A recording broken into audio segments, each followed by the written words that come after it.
রান্না শেষে তারা ভাত খেয়ে নেয় সবাই। বাকি খাবার রেখে দেওয়া হয় পরের দিনের সকালের জন্য। তারপর তারা ধীরে ধীরে ঘুমিয়ে পড়ে।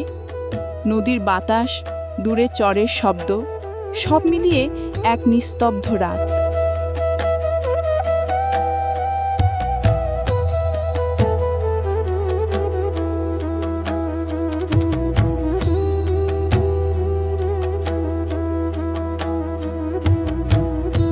মহিষগুলো একে একে ঘুমিয়ে পড়ে।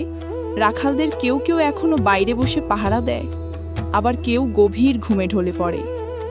যমুনার হাওয়া, কাশবনের সোদা গন্ধ আর দূরে ঝিঁঝি পোকার ডাক, সব মিলিয়ে দিনের শেষ মুহূর্ত।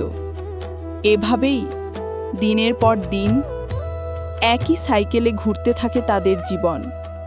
কাজ, পরিশ্রম, দায়িত্ব আর শান্তি। যমুনার চরের এই মোষবাতানের জীবন, চরের মানুষের ঘাম, শ্রম আর ভালোবাসায় গড়ে ওঠা এক বাস্তব গল্প। যদি আপনাদের এই বাস্তব জীবন গল্প ভালো লাগে, তাহলে আমাদের লাইফ বাংলা চ্যানেলটি সাবস্ক্রাইব করুন। নতুন ভিডিও পেতে পাশে থাকুন। পরের ভিডিওতে আবার দেখা হবে। ভালো থাকবেন, সুস্থ থাকবেন। ধন্যবাদ।